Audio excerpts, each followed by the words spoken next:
Glazer Talks Football, and welcome back to another live Manchester United news and transfer news update show. In today's video, we're going to have to be talking about those wretched vermin, ratty ass things called the Glazers. What have they done now? The board, Woodward, just more stupid things. I swear, whenever I think these Glazers cannot get worse, whenever I think we've hit rock bottom with the Glazers, you just find out something else they've done that just comes and just boils your blood. We've had the 34 million in dividends they've taken out last week. The week before, they were banning anti-Glazer banners from Old Trafford. This week, they're basically pretty much admitting that the priorities of this club is not success on the pitch, it's success off the pitch, among more. We will get into the Cantona interview as well, where he basically exposes the Manchester United board, exposes the Glazers, exposes the owners. Cantona goes in on basically how he suggested they get footballing people in the club, and the club don't want that. The club, and basically Cantona, being a source close to the club, basically was like, what's going on with the club is they don't want anyone in here that knows football. We're also going to talk about a report, and I might cover this more in tomorrow's video, that apparently basically Ragnik has been paid hush money by Manchester United to not talk about what went on behind the scenes, and apparently there was some pretty bad stuff there. That is a rumour. Fabrizio Romano's come out and given us some news on Diego Dalot getting a new contract, United and for Cody Gakpo in January, the Bellingham situation, David De Gea to leave Manchester United, among other news. We will touch on England. They are playing tonight, not that anyone cares, because we're going to lose 1-0 and it's going to be a considerably boring game. But I do want to get into the Cantona interview. I do want to get into some things on Eriksen, who's absolutely fantastic, absolutely brilliant, bloody fantastic yesterday for what do you call them? Denmark? Fucking hell, Alice, you almost forgot what Denmark are called. Jesus Christ. But no, he was absolutely fantastic for Denmark yesterday. And we will also talk about Mr. Rafael Varane. And obviously, on the screen here, I've got some statistics up on Rafael Varane as well. The Glazer's terrible businessman, as Gaz says, exactly. And please do hit the like button on the live stream as well. And on the bus going to play pool, then to KFC. Steve's having a good night. But let's get into the news. Let's get into the Glazers. Let's get into these ratty bitchy vermin. And let's talk about Mr. Rafael Varane. I will get into the Glazer news first, but I did see this thing on my screen about Man United with Rafael Varane versus Manchester United without Rafael Varane. And basically the absolutely amazing difference that the Mr. Lovely Rafael Varane makes to our squad. Because we all have to admit, Rafael Varane makes a very big difference to Manchester United. We're a much better side with Varane, and whether you like it or not, we are a much better side with Varane in the squad. YouTube has been boring without Alice lives. Look, guys, as of Saturday, we're back to pretty much daily live. 6 live streams a week, because I will have one evening off unless it's news. I do want to say, I want to quickly get into the news, and I've been blabbering and I've been waffling, and it's because I'm fucking tired. I've been up since 6. Don't like early mornings. But obviously, I'm doing lives every other night at the moment, 4 lives a week. I will be back to 6 lives a week when football is back. There's just not been loads to talk about. But there's loads to talk about today. So big up, Gaz, big up everyone in the chat. Let's get into Varane, and then let's get into Cantona, let's get into the Glazers. But smash that like button if you, come on, guys, come on. Smash that like button, because Varane has come back from international duty without an injury. Oh my God, we've got Varane in the Manchester Derby. Varane and Martinez will play in the Manchester Derby. No Harry Maguire. We could actually win this game. Erling Haaland, shh. Who are you? Because Lisandro Martinez, when you were playing for Dortmund and he was playing for Ajax, he had you, Mr. Erling Haaland, in his pocket. Lisandro Martinez had Mr. Erling Haaland sitting in his pocket in the past. He absolutely had you sitting in his pocket, Haaland, and you know that. So smash that like button for Varane, because I tell you now, Varane has come back without an injury. And as you can see by this little statistic that I am going to get on the screen for you guys, let me get this into a bigger screen. Look at the difference with Rafael Varane in the squad. I mean, the 5 matches Varane started, they've won. The 3 matches Varane hasn't started, they've lost. Like, that is the facts. So also, when Varane isn't playing, United on average concede 2.33 goals per game, compared to when Varane is starting 0.40 goals per game. Varane is crucial. Our biggest thing is keeping Varane fit. Eriksen has been absolutely fucking amazing on international duty. Lisandro Martinez is an absolute beast. Diego Dalot looking like a new player. Martial to come back from injury. Rashford finding confidence. Got Casemiro, DM in there, which is going to get the best out of McTominay. Luke Shaw's lost some weight and could have some resurgent season. Malacia looking brilliant again. United, there's so much to look forward to. And I'm weirdly confident we're going to win the Manchester derby. I'm weirdly confident that Ten Hag's going to beat Pep Guardiola. But Rafael Varane, I think right now is just key. Because the difference from going from Maguire to Varane, and this isn't even a dig at Maguire, this is just a fucking fact.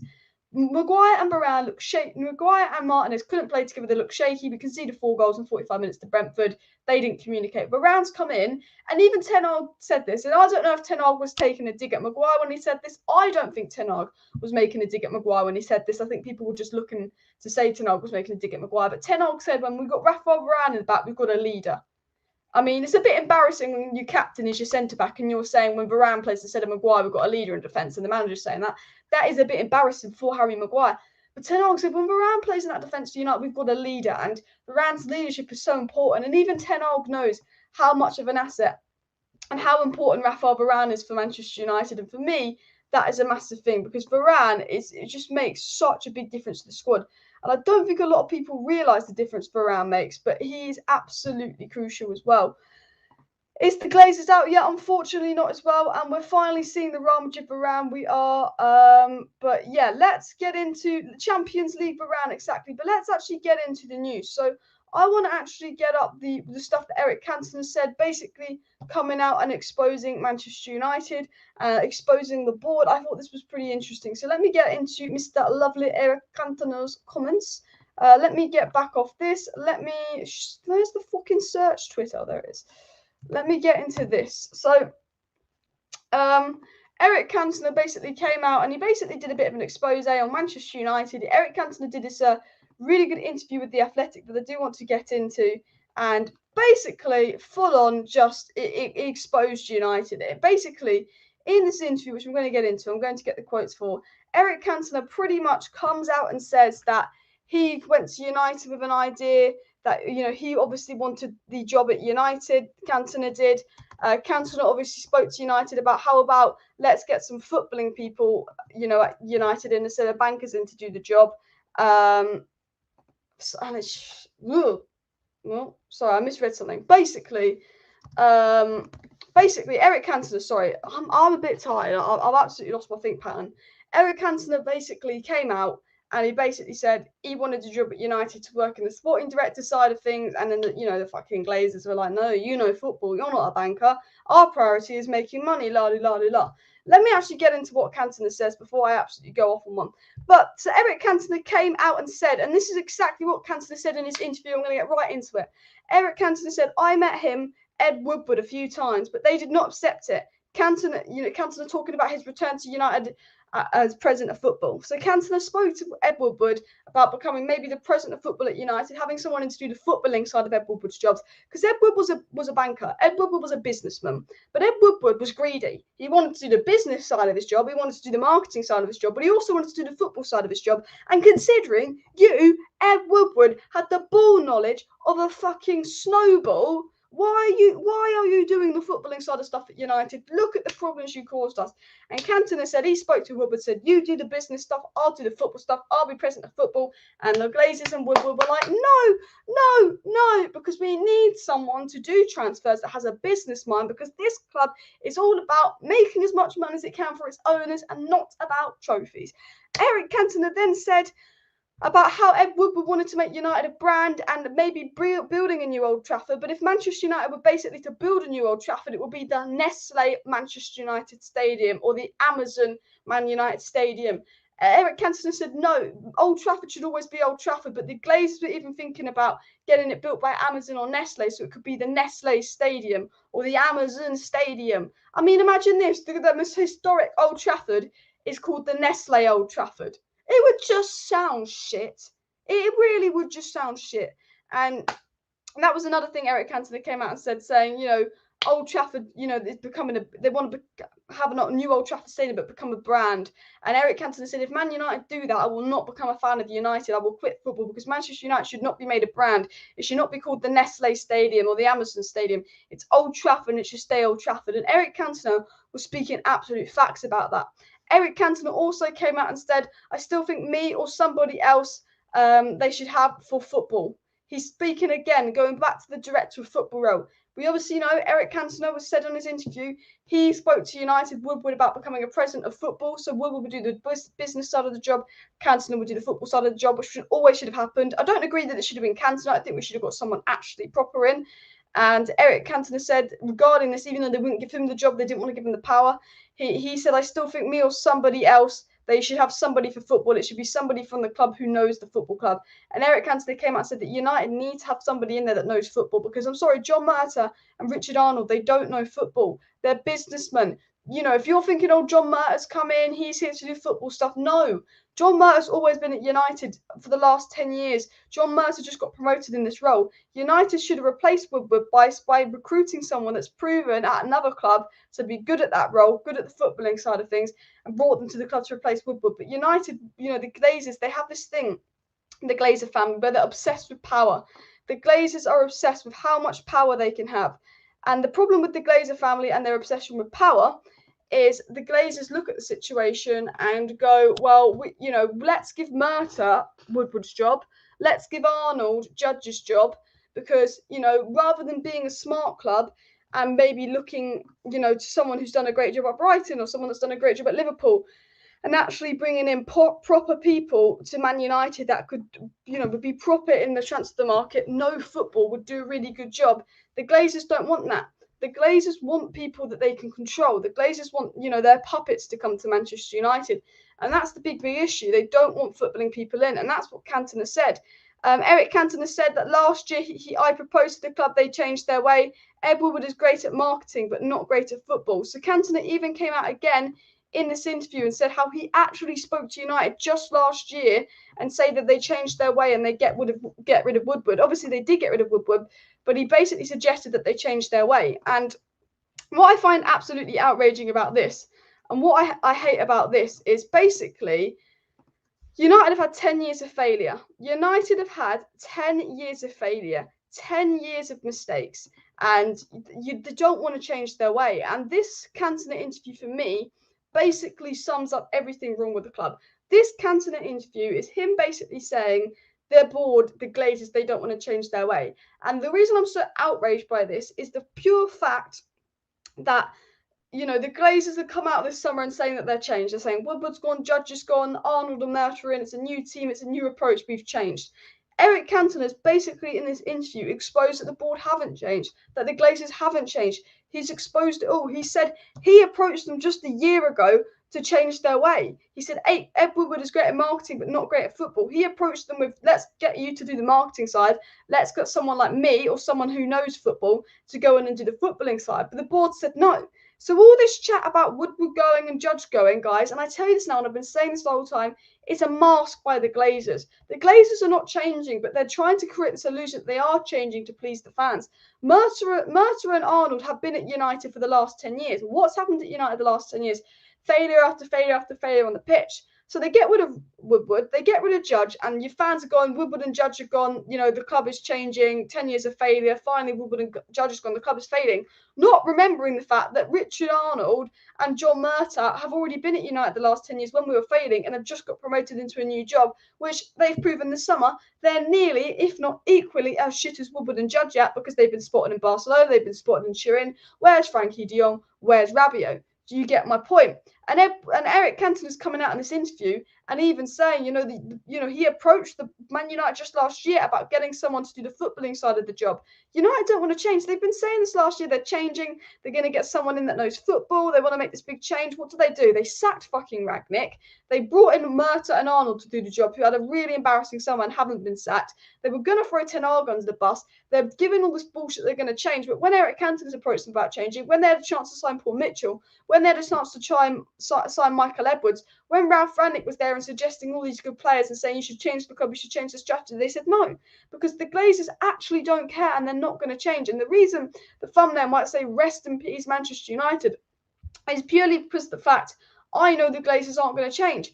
I know this is an act, and I know as long as the Glazers are here, Man United is dying slow. It's a dying slow death, because not only have we got Old Trafford absolutely rotting to its core. Not only are the training ground facilities rotting to its core, not only are we just a less attractive club to join, not only are we behind on the pitch, but we're behind off the pitch. But we've got owners who, even after 10 years of failure and mistake, 10 years of, oh my God, we haven't won a Premier League title in 10 years. This shouldn't be a thing for United. This is shambles. Man United not winning a Premier League title in 10 years. This is a disgrace. This is outrageous, because it is. Not thinking, oh shit, like this can't happen. How can we fix this? The Glazers aren't thinking, how can we fix this? They've not won a trophy in 10 years. The Glazers are sitting there thinking, how am I going to get some more money in my pocket? That's what the Glazers are sitting there thinking. And that is why it's absolute shambles. It's an absolute disgrace. And we must, and I say we must, get them out. Please do smash that like button, guys. And of course, subscribe down below to Alice Talks Football if you're new again. Honestly, everyone's getting sacked at the moment as well. And I think Eric Cantona's spot on. What he says makes sense. Exactly. Eric Cantona just wants United to have a footballing person in the structure. Eric Cantona just wants United to have a footballing person, working there alongside Woodward, alongside Murta. And they don't want that. And, we haven't won a trophy in 10 years. And my point is, like, we should be doing everything to make sure that doesn't happen again. We should be doing everything to make sure we win the Premier League in the next 3 years, because to have Liverpool and City fighting out for the Premier League and United nowhere near in sixth is a disgrace. And people forget this. Until Jim Ratcliffe came out and said, oh, I'm interested in buying United, there was no movement whatsoever until Jim Ratcliffe made an interest in showing United. There was no movement from the Glazers. There was no movement from anyone. The Glazers are there after finishing sixth, having our worst season ever, and being miles behind City and Liverpool, to give Ten Hag, Rabiot and Arnautovic and call it a day. They only went and spent some money because the bloody Jim Ratcliffe came out and said, look, I'm interested in buying United, la-di-la-di-la. But a lot of people forget that. The Glazers aren't willing to change, and they will kill this club as long as they're there, because, as Cantona has come out and said in the interview, he proposed that they get a sporting person in to work alongside them. They only care about business. Sources close to the Glazers came out for a report saying the Glazers only care about business. They do not care about the success on United on the pitch, but we know that the Glazers would like United to finish in the top four, as it would potentially increase the revenue that they get. That is the Glazer ownership. That is what they do. It's all coming out basically saying the Glazer ownership is fully focused on how much money we make off the pitch. And guess what? We've doubled since Sir Alex Ferguson's left. Guess what? Here's a stat. We've doubled the amount of commercial revenue. We've doubled the amount of commercial revenue we've made off the pitch since Sir Alex left. So they have been working hard, Woodward. They have been working hard, Arnold, and I'll give them credit for that. They've been working hard, and they're great at that side of the job. But the thing that we really see, us fans, is how we do on the pitch. We don't care that you've doubled the commercial revenue since Sir Alex Ferguson's left. We care at the fact that Man City have finished above us every single year since the Glazers have left, that we are battling out for top four, and we celebrate top four as if we used to celebrate winning the Champions League. We don't want to be that Man United. We want to be the United winning trophies. And the Glazers, and Gaz was saying this, are bad businessmen. Because if the Glazers are good businessmen, they look at the commercial revenue they make while United are in sixth. Glazers spend a bit more money, get United to first place, and actually look at the kind of revenue we'd make if we're in first place. I mean, it's absolutely shocking as well. But guys, we're on 104 likes. Let's go for 200 likes, so please do smash that like button if you have not already. And as Gaz says, the Glazers have killed the passion of this club. They are a disgrace, and they will go down as the worst owners ever. Exactly. And 22-23, United going back to our best. Hopefully, I do believe in Ten Hag. I do believe in Ten Hag's project 100%. But what I also want to say is, those Glazers need to go. Those Glazers, I don't know what we need to do, but we need to get those Glazers out of our club, because they are absolutely killing the club. Absolutely killing the club, because they don't care. Eric Cantona has basically gone, yeah, they don't care. It's all coming out that the Glazers do not care. They do not give a shit. And if United went and rotted, they wouldn't care. I mean, look at Old Trafford. Look at the debt the Glazers might put us in. The Glazers, honestly, could bankrupt United. I'm not even lying. When I say, unfortunately, the Glazers could go out there and bankrupt Man United, I'm not even lying. The Glazers have put us in 100 million more debt in the last year. When I say RIP Man United, it's because we know from this Cantona interview that the Glazers aren't interested in changing, despite all this propaganda that United was going to change. But also, the reason I say RIP United is because 34 million taken out in dividends in the last year, but our debt has gone up 22%, nearly 100 million more in debt, because the Glazers are now borrowing money instead of spending money on transfers and putting it on the club, and the Glazers are just borrowing as much money as they can. So whenever we buy a player, and rival fans will go, oh, why are you Glazers out? United fans are spoiled. Why are you Glazers out? They just spent a load of money. Tell rival fans they haven't spent any money. They've loaned out that money. They've just gone and thrown and put more debt on the club. And before we know it, we'll be Barcelona. We'll be in debt. We'll be having to sell players. We'll be having to activate economic levers. We'll be having to sell our TV rights, and we'll no longer be Man United. We'll be Nestle, Manchester United FC, because they're absolutely killing this club. And I say this now with the Glazer ownership, they have to go, because every week there's a report about something they've done. Every single week. I mean, literally, we'll go back to Brentford. We started with the Brentford week. We lost 4-0. We were going to get Rabiot and Arnautovic. Jim Ratcliffe makes a bid. All of a sudden, Manchester United, that take 4 or 5 weeks to sign a player, get Casemiro over the line in 2 days when they hear there's a protest, showing they are capable. They don't want to be capable. Then all of a sudden, anti-Glazer banners are getting banned from Old Trafford. Then all of a sudden, Man United are posting things but muting the anti-Glazer chant audio. Then all of a sudden, the Glazers and their representatives are talking to Sky Sports saying do not cover the protest, and telling their media outlets to write propaganda that the protest is ill-faced and questioning why we are protesting. Then the Glazers come out and basically with their financial report and go, yeah, we've spent 34 million in dividends. We've taken 34 million out of the club. Then it obviously comes out that the Glazers refused to back Ralf Rangnick in January. Then every little bit about the Glazers comes out here and there about the control, how they lied. And then this week, Eric Cantona comes out and goes, basically, the board are not interested in getting anyone who's on the footballing side of things. And let's be honest, Ralf Rangnick was told to hush. Ralf Rangnick was paid off to be hushed by United. And do you know why that is? Because Ralf Rangnick is a footballing man. Ralf Rangnick wants to get United back to its best in terms of the football side of the pitch. Ralf Rangnick's sole idea is focusing on how can we make United best on the pitch? How can we improve United's performance? It's all about footballing success. And Ralf Rangnick came out in an interview and exposed United and said United's priority is commercial success, not football success. And Ragnik was absolutely spot on. Our priority has been commercial success, not football success. So do you want to know why they sacked Ragnik? Because Ragnik came out and said, I want players in January. They wanted dividends. I wanted this, this, and this. They said no. It will come out, because Ragnik's apparently been paid to shut up, that basically all Ralf Rangnick wants from United was commercial success on the pitch. Ragnik was trying to encourage things, not commercial success. Ragnik was trying to encourage things that would have success on the pitch.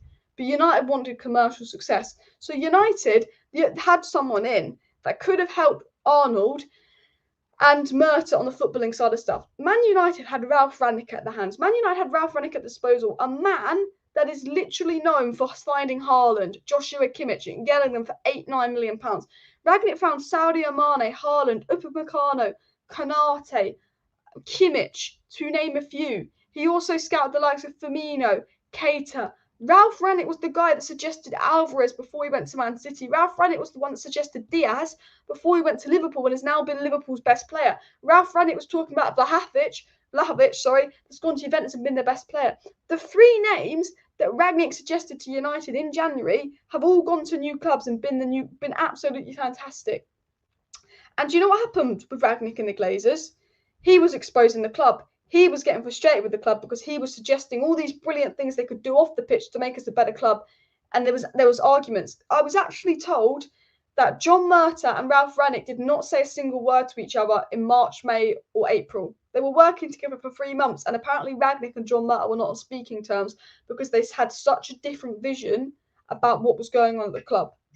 They had such a different idea, such a different vision about what was going on at the club. One second, let me just go to this. And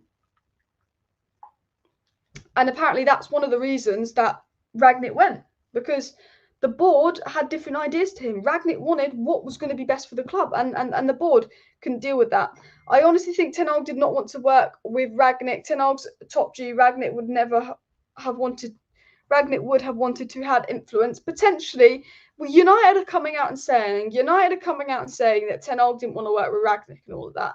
But then reports are coming out and saying that Ragnik was upset that he had to leave Man United. Ragnik didn't want to leave United, but he had a breakdown of communication with Murta, and that potentially the board kicked Ragnik out. And when Cantona's interview comes out and says that he could have come to United and been a sporting director of football, and when Cantona's coming out saying he could have gotten to United and done this and helped with the footballing side of things and this and this and this, and when this is all coming out in Cantona's interview, you sit there and think, well, United don't even seem the tiniest bit interested in getting someone in that's going to help with the football and stuff. They don't care. I think from this Cantona interview, what I've taken is United really don't care actually about success on the pitch. They are hiring people in those high up roles because of what they can do on the commercial side of things. And I don't think Cantona would have been perfect, but I think it sums it up. And I think that explains really why Ragnik went, because Ragnik had all these ideas to help Manchester United, and they were like, no. And as Eric Cantona said in his interview today with Adam Crafton and The Athletic, United should have a chairman, and then they should have a president of marketing, and then a president of football, who is in charge of all the decisions in football. So I proposed to them that I should be president of the club. So Cantona then comes out and says, I'm telling United that they should make some decisions about the footballing side of things. United need to improve their footballing side of things. He's literally saying, who's in charge of decisions in football? That's what Cantona said to the board. Who is in charge of the decisions in football? So he proposed to them that he should be president of football. And then apparently he proposed to them that they should get someone in to be a president of football role. But Ed Woodward was more than happy after 10 years of failure, after being the man that gave Phil Jones a new contract for no reason, who's just literally using up our medical facilities and practically in a retirement home. No. They thought, you know what, Ed Woodward thought after 10 years of failure, after 10 years of mess, after 10 years of absolute disgracing Manchester United, when Cantona comes in and other people come in and suggest these ideas about how about we get someone in to do the footballing side of things? How about we get that? Ed Woodward thought, no, I want to do that. The Glazers were like, no, we don't want that. And going back to Ralph Ragnik, when they finally got someone in like Ralph Ragnik that was going to help and work in a consultancy role, he got sacked, he got paid hush money, and he got paid not to talk. So you ever wonder what's gone down here as well? I love Cantona. He's an absolute hero of mine, but he left United and became an artist as well. And honestly, and as Carl says, the Glazers don't give a poot about our club, just money for them. Glazers out as well. David Beckham should buy United. I bet he could. I don't know. Cantona actually went in on David Beckham in this interview. Cantona said that he's boycotting the World Cup and he thinks it's weird that someone like David Beckham that already has a load of money is trying to make money out of the World Cup. And to be fair to Cantona, he's got a point. It's nothing against Qatar. It's against the fact that for this World Cup, people have been exploited. Qatar is a country where the rich is just fucking minted, fuck-ass rich, richer than any of us could dream, and the rest of the country suffers and is poor. And these people that suffer and poor are desperate for money, the tiniest bit of money. So they got lied to build the stadium. And not only build the stadium in Qatar, Qatar is like so hot. It's inhumane conditions to build this stadium in Qatar. People died. People were used as slaves, having to work 12-hour days. Lack of, literally, and then they show the factories of fast fashion. It was like that, but a stadium building in the desert. These people died building stadiums. There was a documentary on it where they were lied to. They were basically told it was a really good job and they were treated like slaves, 12-hour days, no rest, in the sun, making people ill, not paying them to build these stadiums. And Cantona said, why is someone like David Beckham with a lot of money profiting again off of the World Cup? And you know what? I actually agree with him as well. I think this, I think it is a bit of disgrace as well. But we need owners that put the club first and not their pockets. Absolutely spot on, Joel. We do. Absolutely spot on. And Joel Glazer shit himself when Ralph said that we need 10 new players. You know what? My favourite thing about United last season was an absolute shit show. Last season was an absolute shit show for Man United and everyone around Manchester United. But I'll tell you what my favourite thing about what we learnt last season is. There's always positives to come out of negatives at United, and I think the fact that things got so bad last season really got fans united on the Glazer out message. We are Manchester United, but I wouldn't say we have the most united fan base. I mean, already now half the fans hate David De Gea and the other half love him. There's Luke Shaw versus Malacia. There's Harry Maguire's a legend, and the people that love Maguire but hate Pogba, then the people that love Pogba and hate Maguire. United fan base is so not united.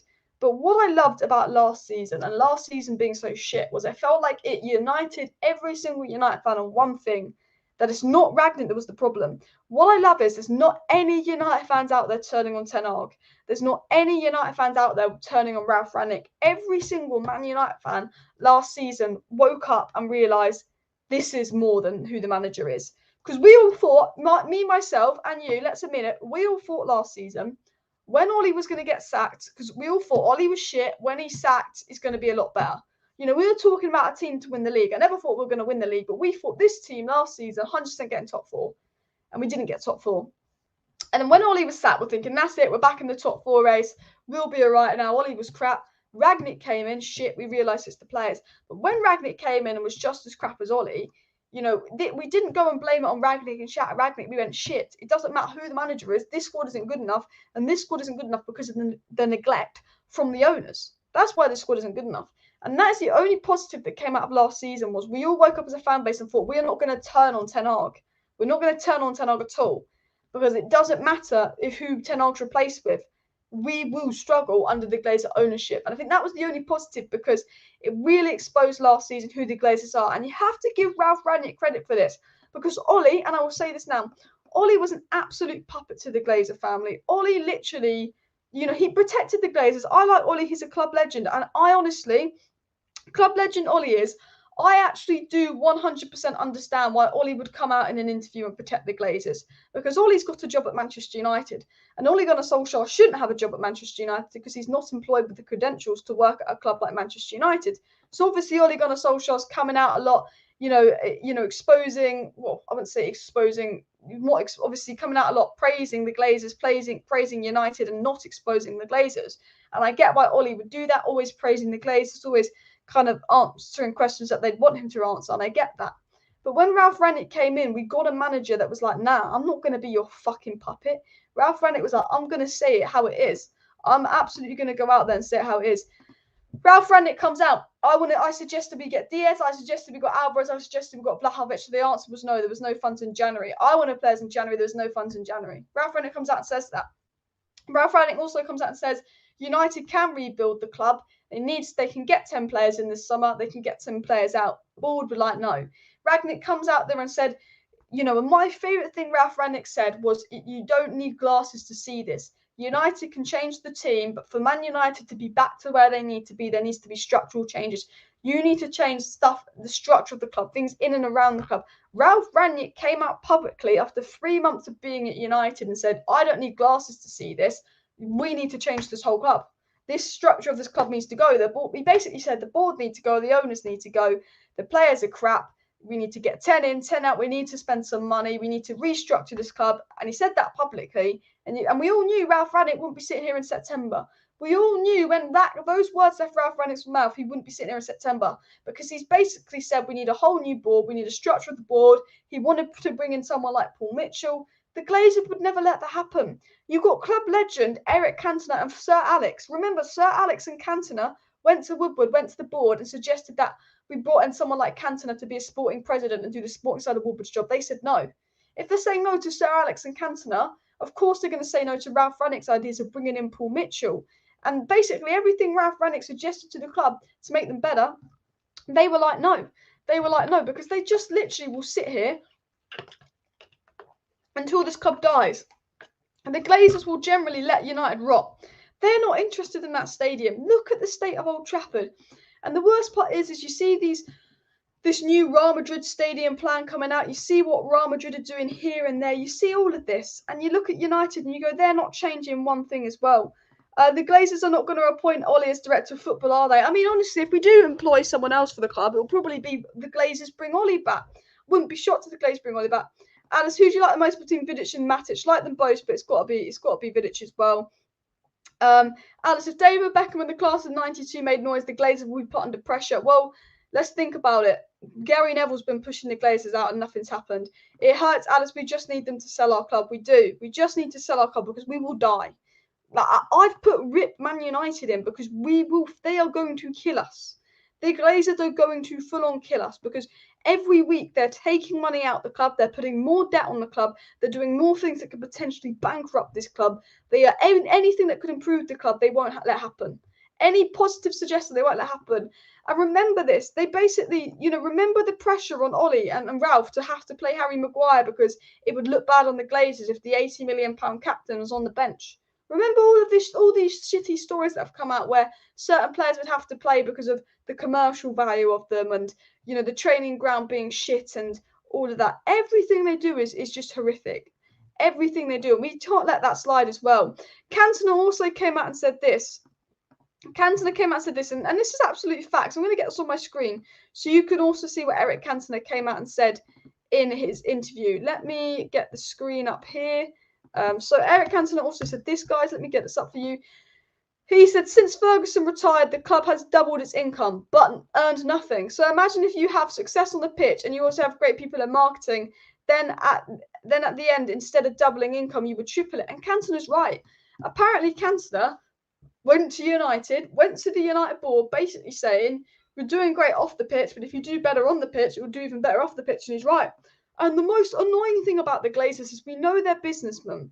And we know that the whole sole purpose of the club is using United as a business. How much money can they get out of Man United? But the worst part about the Glazers is they're not even good businessmen. What they're doing is they're just leveraging debt onto United.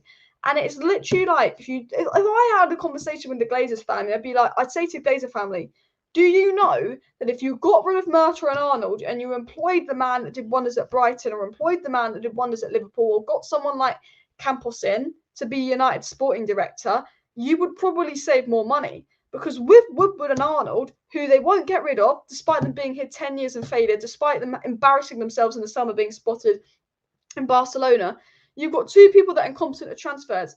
If you're wondering why we spent 100 million on Antony, it's nothing to do with Ten Hag. It's to do with we could have gotten for 40 million. Murta and Arnold were useless, didn't want to get him, couldn't be bothered, said we'll go back for him later, and Ajax doubled the price. That's why you had to pay that money for Antony, and that is on the incompetent people on the board. And I would literally, if I could have a message with the Glazers, I'd sit and talk to the Glazers, and I would say, get someone like Campos in who's just gone to PSG. Because if you get someone smart in, if you get someone in, Glazers, that knows football, that's smart, you'll spend less money, but you'll get better players. And if you spend less money getting better players, you get better success on the pitch for less money. And when you have better success on the pitch, the club will make more money. The craziest thing about Man United is the higher up we finish in the league, the better the season we have, the more money we make off the pitch. So, and the thing is, I'd say to the Glazers, the better we play, the more money we make off the pitch. But for Man United to play better, just get some better sporting directors and get proper people on the board. Get the board of Man City in at United, because they could spend half the money Woodward and Arnold would spend and probably find a better squad and do better and work better with Ten Hag. And that would mean less money spent on transfers, a lower net spend, but also better results on the pitch, which would probably triple the Glazers' income. But they're not smart businessmen. They don't think like that. They could have had Ralph Ragnik and got someone like Julian Alvarez for 17 million. Now next summer we're going to have to spend 100 million on a Ronaldo replacement. We could have got Diaz for 30, 40 million. We had to go spend 100 million on Antony. We could have got all these players in. And, we're going to have to just spend loads and loads of more money.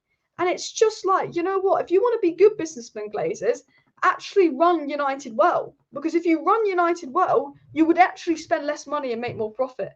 And I think that's the most infuriating thing, because it's like you could be a businessman and still run a football club well.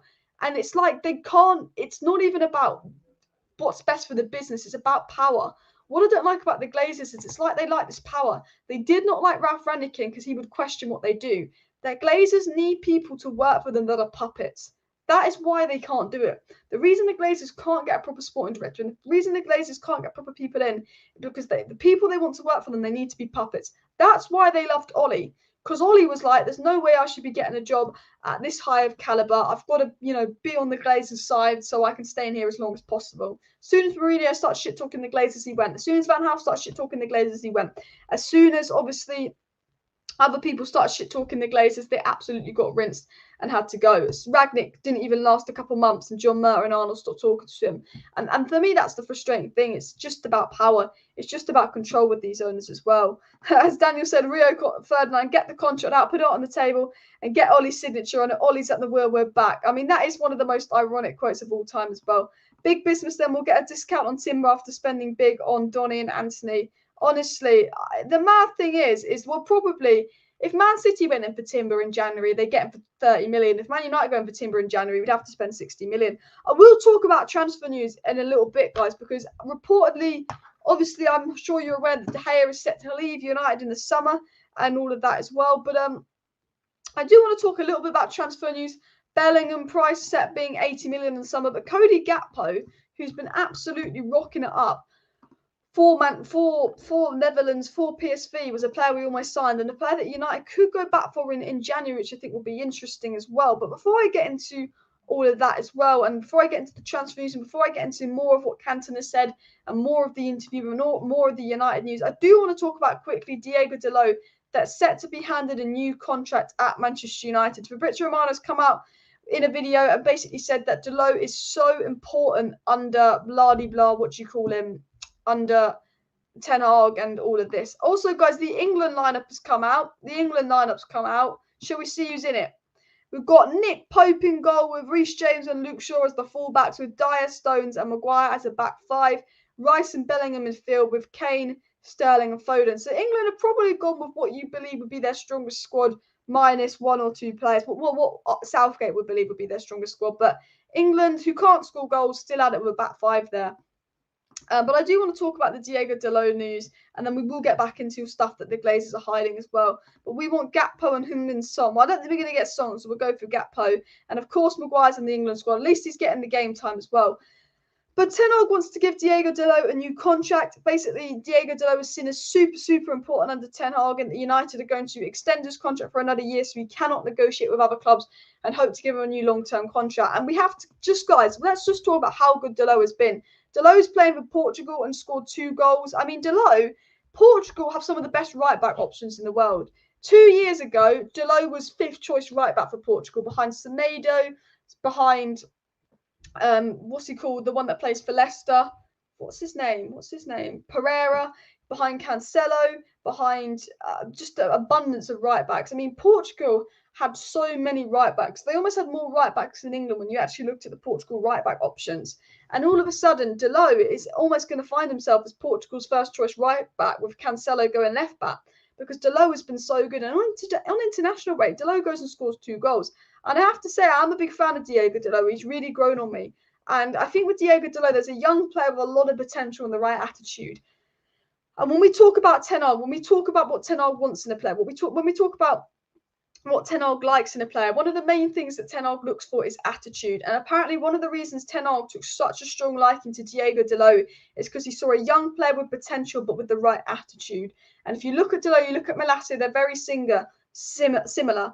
Young players with this right hungry mentality, monster attitude, that have potential to grow. And why they're thriving under Ten Hag is because they're desperate to learn, they're desperate to grow, they're desperate to get better. But also Ten Hag rates them. Ten Hag's told them, I rate you, I've got confidence in that you're going to be brilliant. And they've actually really impressed me under Ten Hag, haven't they, as well? Guys, we're only 37 likes away from 200 likes, so please do trust that like button. Diego said he still has trust in Southgate. Please don't tell anyone. Southgate could pull it out and win us the World Cup. You never know. But I just think with Southgate, I'm fed up with it as well. And Secret Assassin Dalot, I'm actually putting him down as our player of the season, though it's going to be Eriksen. Eriksen, Dalot, definitely up there. Everybody, let me know in the chat, who do you think's been United's player of the season so far this season? Because Dalot is definitely up there, 100%. Eriksen's got to be up there. I mean, I cannot believe we signed Eriksen on free. It's been fantastic. Lissandro Martinez has been up there and all of that as well. I mean, it's absolutely crazy when you look at how actually we've had some really good players so far this season, and hopefully this will last as well. I want to get into a few more things as well. We want to get into Ten Hag's rules of discipline. Bruno Fernandes did an interview last week, and Bruno Fernandes came out and said something really interesting in his interview last week. And Bruno Fernandes spoke about how one thing Ten Hag added that was really needed at United was discipline. Bruno's come out and said that United were in desperate need of discipline. You know, we really needed some discipline at Manchester United. And with Ten Hag coming in, you've got a manager that's come into United and he's given us this much needed discipline. Bruno basically came out and said, you know, under Ole Gunnar Solskjaer, there was a lack of discipline and rules at United. You know, it was also came out by other players that there was a lot of things that United players were getting away with last season. And it was said in a report actually from inside sources close to United that one of the reasons United players were so bad last season wasn't because they were bad players. It was the things going in and around the dressing room. And obviously, Patrice Evra, we spoke about this in my live stream on Saturday, who's very close with United, very close with United players. He again came out and said that, these aren't bad players at United. We see some of the players that were absolutely awful last season playing quite well this season. And Patrice Evra said that obviously he had heard as well there were bad people, there were bad things going on in the dressing room, which affected everything. It affected how the club could play together. It affected the club morale, affected everything. And that Ten Hag had the courage to get rid of those bad things in the dressing room and bench players that were considered important. And that Ten Hag benching Maguire, benching Ronaldo, benching Fred after a bad game sent a message to the dressing room. Ten Hag selling the bad eggs, getting rid of some of the bags that United had actually changed the dressing room. And one of the reasons that United players look so much happier and better this season is because Ten Hag had the courage to change the dressing room. And it was come out and said that basically last season under Ragnik and Ollie, United players were running the dressing room. United players were running wild. United players could get away with anything, leaving training early, getting days off. Cavani ditching training and faking an injury for the boxing. A lot of fake injuries last season, a lot of leaks.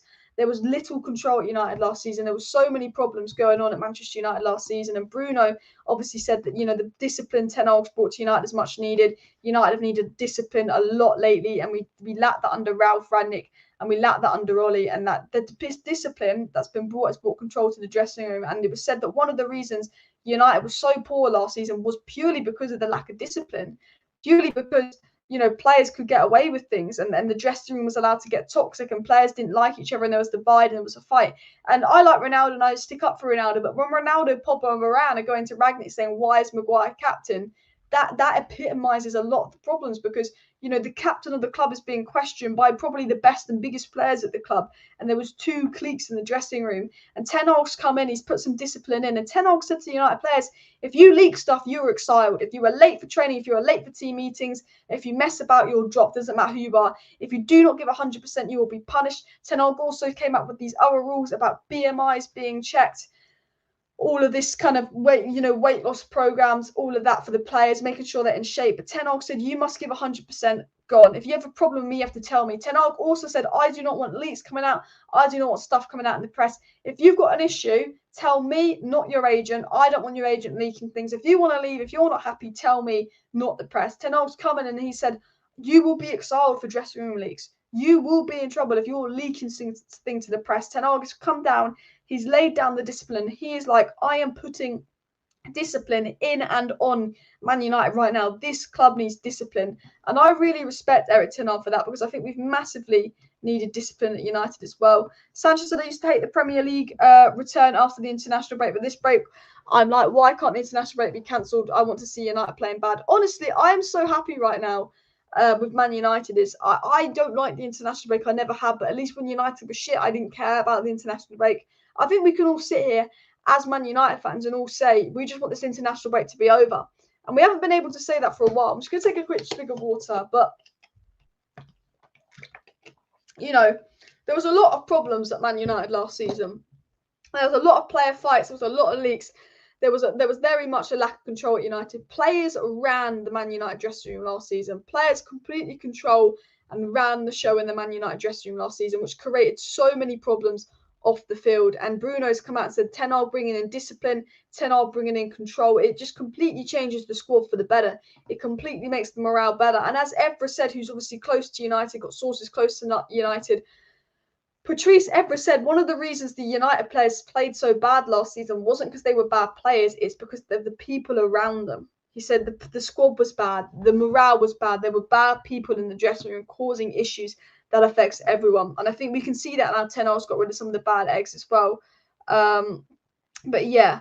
Guys, please do smash that like button and, of course, subscribe down below to Alice Talks Football if you're new. If you're new and you want to stay up to date with all the latest Manchester United news, transfer news, updates and more, please do subscribe as I go live every single evening on the channel, keeping you guys up to date with all the latest news as well. And obviously, England are on tonight. What's your thoughts on the lineup? What are your score predictions for that as well? But I want to get into some more news as well. So I want to talk quickly about transfer news.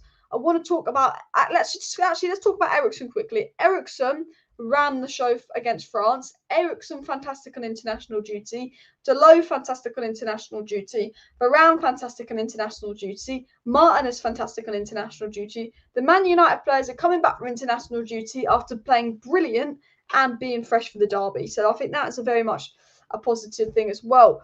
But obviously, we spoke about the brawls Ten Hag brought in. Obviously, the lack of control in the dressing room last season as well. We'll talk about the ins and outs. I want to talk about actually what was said by Michael Carrick as well. Not Michael Carrick.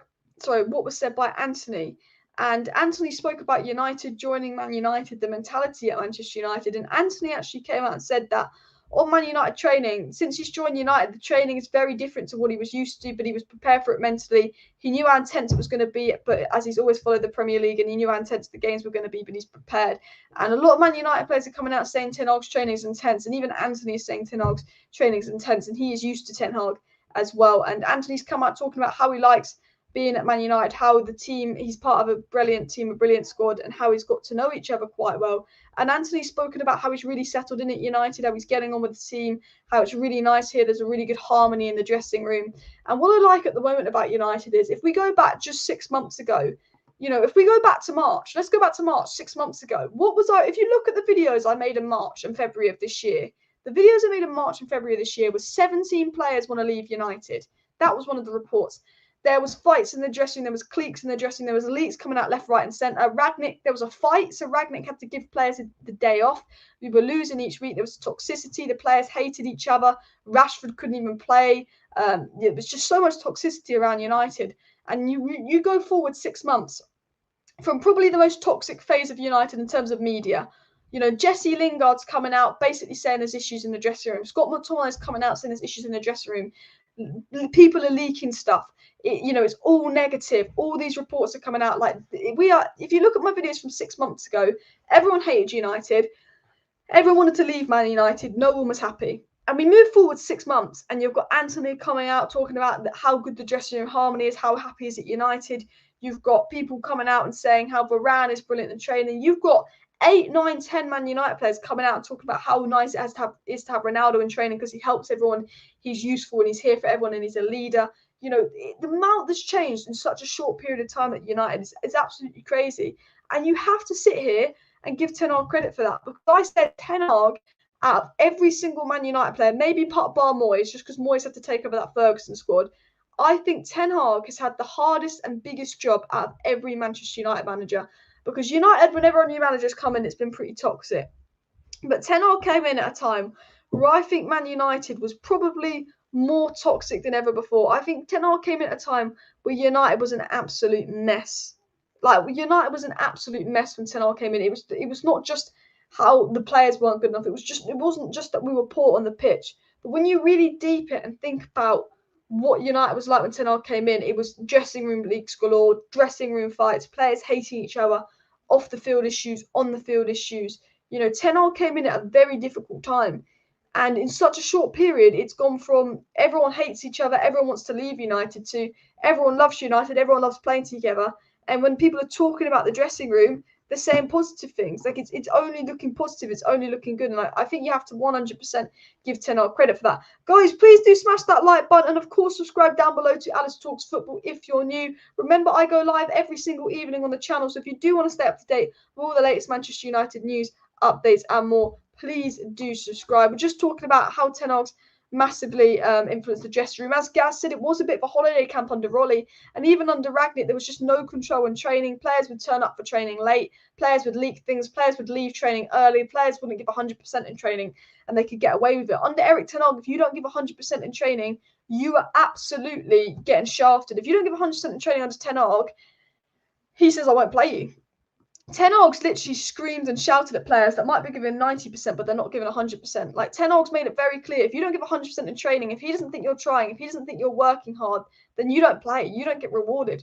Ten Hag takes one thing very serious, and that is work rate, that is effort. With Ten Hag, you must give 100% under Ten Hag, or you're in a lot of trouble, and Ten Hag's made that clear as well. Should have put Roy Keane in the coaching staff. Honestly, could have kicked some things into them as well. And players these days are a bunch of wet wipes. I agree. Do you know what the most annoying thing is? A lot of these Man United players, when things weren't going their way at United, and when they were having problems at United, and they were having an issue with this player and this player and this player, do you know what really annoyed me is there was tiniest issues were coming out in leaks.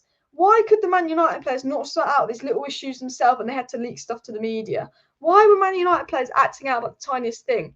Why were Man United players fighting in the dressing room? And the worst part was they were getting away with it. They were allowed all this control. And as I said, Ten Hag's come in and he's put control and he's saying you have to give 100%. If you're late, you're out the team. If you know what I love about Ten Hag is under previous managers, it was very much like if you were one of the favourites, if you want a certain name, you could do whatever you wanted in training, you could walk around. Ten Hag's made it very clear: if you're late, if you don't give 100%, if you're not good on the pitch, you don't play. Ten Hag's made it very clear you're rewarded on attitude, how good you are in training, how good you are on the pitch. It's about you as a personnel, not the other stuff, which has really helped the squad as well.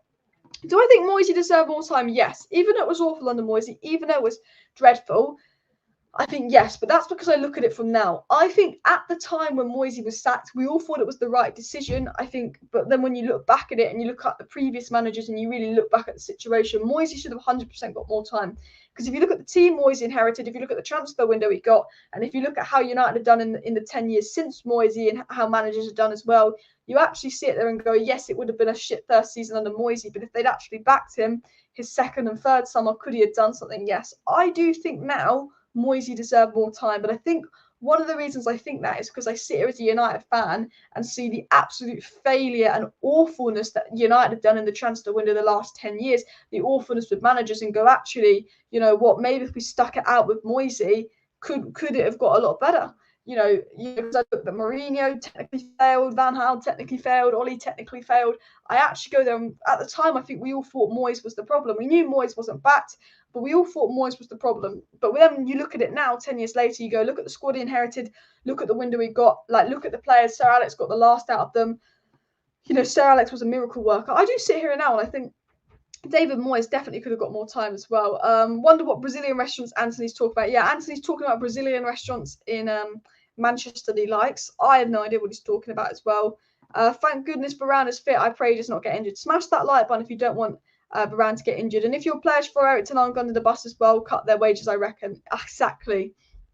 Let me just take a quick swig of water. But one thing I really don't want to happen, and one thing I'll be absolutely fuming about if this happens, absolutely fuming, is if players turn on Ten Hag and throw Ten Hag under the bus. Things are so positive right now. Players are really buying into Ten Hag. Players are talking very positive about Ten Hag. It seems that Ten Hag's got the respect of the United players, and that United players and Ten Hag, they like each other, they get on well. And that is brilliant. But one thing that would absolutely infuriate me would be if players started throwing Ten Hag under the bus. Because I'm at a point right now where it's getting good again at United. I'm starting to trust these players. I'm starting to believe in these players. I'm sitting here doing a video, doing a live stream, and I'm being very positive about Man United. I'm in a position where I like watching United. The players that I said 6 months ago in March, these are the most unlikable players in the world. And all of a sudden, I like them all again. I'm at a point right now where Ten Hag's really growing on me. United players are really growing on me. I like all the players. I'm starting to trust the players. I'm starting to believe we're building something here. And I'll be absolutely heartbroken if there's leaks that come out when they turning on Ten Hag, or if things start going bad come into the season because of injuries, they start turning on Ten Hag. Because I see this growth in the squad, I see this growth in the mentality of the squad, and I see what Ten Hag is doing. And it's like we've got to trust the players to buy into this and believe in this. Because if the players start turning on Ten Hag, it's all gone back to square one. And it's like, we need to cut this player power of United. The biggest issue is the Glazers. But under every single manager we've had in the past, the players have thrown them under the bus. The players have turned on the manager. The players have never shown the manager real respect.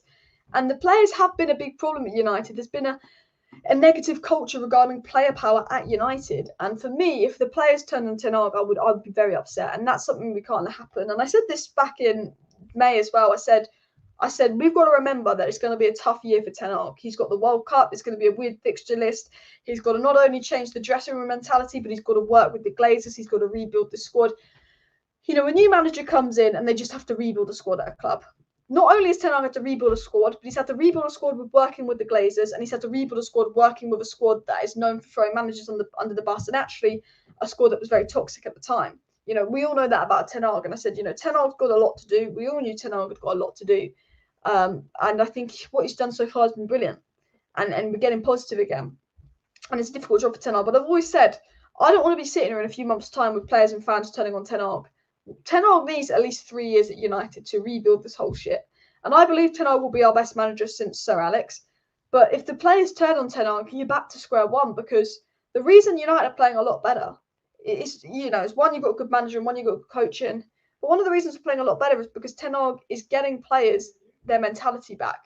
We didn't lose to Brentford 4-0 because Brentford are miles better than us and Brentford have a miles better squad than us. We lost 4-0 to Brentford because our players were outrun 14 kilometres by Brentford. Our players didn't have the mentality. And Ten Hag's been working very strongly on player mentality and giving 100%. One of the key things Ten Hag's been working on is making sure his players give 100% and making sure his players have got an elite mentality. And Ten Hag's been working very, very hard to do that. And if they go and turn on him, if they go throw him under the bus, you're back to square one. And I'd hate to see that as well. Maguire, Shaw, Wan-Bissaka, Rashford even, it's like an English team. We have to be really careful that they get their act together and focus on being good backups. I agree. What I do like about Ten Hag is there isn't this English favouritism. Eric Bailly coming out saying there's been a big English favouritism at United. Ten Hag saying that's not going to happen. There's not going to be an English favouritism anymore at United. You will be rewarded on form. Sancho said, Alice, among all the managers between post Sir Alex and before Ten Hag, which manager did you not like the most? Mine is Louis van Gaal. He sold many of our good players. I don't know if there's one I disliked the most. I think Louis van Gaal was got to a point where it was the most boring, but then I look at what Louis van Gaal did to Rashford and did to Martial. I look at Mourinho. I didn't like Mourinho's treatment of Martial or certain players, and I didn't like Mourinho's philosophy. However, I think Mourinho was United's best manager in terms of the success they had on the pitch. Ole, I always liked Ole. We had some really good moments under Ole, but inevitably we didn't win anything under Ole. And Moyes didn't have enough time. If I had to say disliked one the most, maybe I'd probably say Ole, purely for the fact that we didn't win anything under Ole. And I think Ole, you know, we had that good moment under Ole, and we had good moments under Ole, but there were such short good moments under Ole. And if you actually look at, you know, the post-Ole phase was worse than the post-Mourinho phase. United post-Mourinho could be picked up very quickly by Ole. United post-Jose Mourinho, United post-Van Gaal could be picked up very quickly by Jose Mourinho. United post-Moisey could be picked up by Van Gaal. But United post-Ole couldn't be picked up by Ragnik, and is slowly being picked up by Ten Hag, because I think why Ole would be the worst United manager that we've had is because, one, there was no trophies, but two, Ole was a big reason why the morale of the squad was absolutely killed. Like, a lot of people forget this, but Ole was one of, if not really, the sole reason behind why the player mentality got that bad. Ole's favouritism, and we know this, caused the leaks. Now, I don't think Lingard and Bailly and certain players should have been leaking stuff. And I think the dressing room divide was silly, and I don't think there should have been dressing room beef between Maguire. But that Ole did cause that.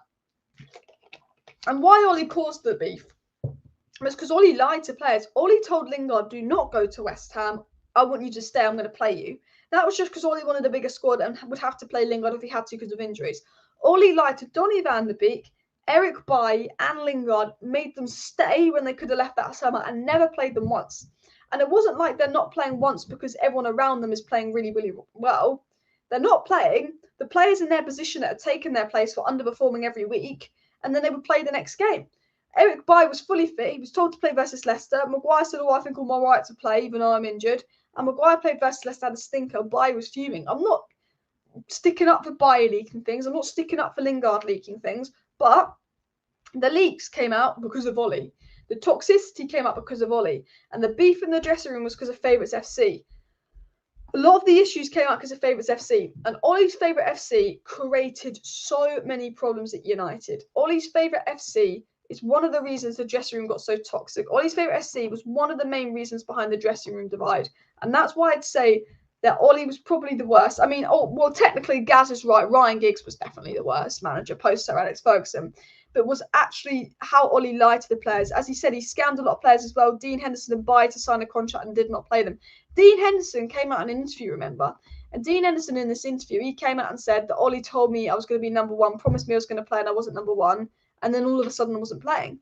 And I say Dean Henderson, Bailly and Lingard shouldn't have been leaking things. You know, Donny van der Beek was never played, but Donny was always positive to the media and never leaked anything. But Bailly Lingard, Dean Henderson did big things. But then I go, Ollie lied to them. Ollie started this toxicity because he straight up lied to them. He literally went, yeah, you're going to play. Yeah, you're part of the team. Yeah, you're going to play. And it just caused more problems, and that for me is why I think Ollie was probably the worst manager, just because of the lies and the problems he caused as well. Guys, please do smash that like button if you have not already. And of course, subscribe down below to Alice Talks Football if you're new. If you do want to stay up to date with all the latest Manchester United news, updates and more, please do subscribe, because I go live every evening on the channel as well. Ten Hag having to wipe all of Ollie's crap that has been soil all over the club. Exactly. Ten Hag's got a harder job on his hands than I think any other United manager, because he's had to come in and actually sort the mentality out. But also, Ollie didn't coach these players. Ollie didn't train these players. The lack of training. Every Man United player within a week or two of Ten Hag being here said the difference between Ten Hag's training and Ollie's training is mad. The Man United players took a dig at Ollie. Some players came out and said they actually feel like they're learning in Ten Hag's training, and that it's 10 times more intense than Ollie's. Ollie's training was crap and didn't help players. Ollie's coaching didn't help players. Ollie let the mentality get bad. Diego says, I think your Erik Ten Hag has improved fitness levels and fixture defenders. Will the board back him with a midfielder and another striker? Hopefully that's the case. I know Ten Hag wants a striker. I know he wants a midfielder, and I know he wants a right back and a goalkeeper. They're the 4 positions he wants addressed in 2023. But if I'm being all out honest to you guys, I don't think Ten Hag will get them. And the reason I don't think Ten Hag will get those players is because I do not trust the Glazers one bit. I do not trust the Glazers one bit to go and back Ten Hag and give him what he wants. And that's the upsetting thing for me. That's the annoying thing for me.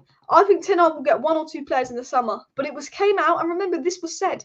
It came out publicly and was said publicly that Ten Hag will not get as much money this summer because of the amount of money that was spent on Antony. And John Murtagh came out publicly, this isn't a lie, John Murtagh came out publicly and said, we will not be spending like that again. John Murtagh came out and said, we will not spend in January, and we will not be spending like we spent last summer again. We overspent. That is proof Ten Hag is not 100% going to be backed, because you've got your CEO of your club literally coming out and saying, yeah, we're not going to spend like that again. And that is the most annoying thing as well, is that that unfortunately Ten Hag's not going to be fully backed as well. We're going to beat City. Let me know your score predictions for United City down below. I actually believe Man United are going to beat City as well. And when we beat City and win our game in hand, United go top, says David. Hopefully. I mean, we'll Arsenal are top at the moment. We can't have Arsenal being top of the league. I can't deal with Arsenal being top. And the current board is always in doubt when it comes to signings and outgoings. Only way to fix this is to get the Glazers out spot on. And I think the worst thing is John Murtagh. The day we find out £34 million has been taken out in dividends this year by the owners, John Murtagh only goes and makes it worse and says, yeah, we spent a lot of money on Ten Hag this year. We won't be spending that kind of money again. So anyone wondering if Ten Hag's going to be back next summer, anyone wondering about January, I wouldn't be surprised. I'm going to say this now. We can clip this. We can go back to this in a year's time. The date now is the 26th of September, 2022. I wouldn't be surprised if we sign absolutely no one in January, and next summer we get a striker to replace Ronaldo. That will be an old retired striker, because United take too long in the transfer market to get Ten Hag's first choices, who will probably be Tony and Osherman. And we get some old retired striker in on a 2-year deal and hope that they do a Cavani and say, oh, we've got Martial. We then get a midfielder that's a bang average £30 million midfielder. And then we'll probably go for Jurriën Timber. And we'll probably spend 70 million, maybe, at most. I don't think we'll be sitting here with Ten Hag getting the striker he wants and Ten Hag getting the midfielder he wants. I'll be honest. I think you'll be thrown under the bus next year. And that is when things go bad. Because, you can have one good summer and things are positive. But I tell you what, and I'll say this now, okay? Summer signings really do impact the squad. And when I say summer signings really do impact the Man United squad, what I mean is if Man United go out there and play and sign some players in the summer, it builds up belief in the squad. Look at signing Casemiro and Antony had an impact on the squad, because the players actually went to the board. Luke Shaw, Rashford, Bruno Fernandes, people forget this, actually went to the board and said, Man United, please spend some money. They actually went to the board and asked Man United to spend money. And when Man United spends money, the players feel better, because the players feel like they're going somewhere. If the Man United players look at the United squad and go, this squad ain't that good, we need new signings, and they're not buying new signings, we're fucked. We're destined to lose. When Man United players will go into the board begging them to sign players, no wonder we're losing 4-0 to Brentford, because they didn't even believe in their own squad. The main players at United were like, we need players. How can you expect a team that's begging for new players to the board to win games because they don't even believe in their own team? And I think that was one of the most telling things of all. They didn't believe in their own team. They were going to the board, please sign someone. We need someone to be signed. And that is scary. And that says it all. And this is why, if they don't sign many players in summer, and the players see, oh no, Ten Hag's not being backed again, they're throwing Ten Hag under the bus again next summer, it will affect the mentality of the squad. And one thing we're working on is getting the mentality of the squad back.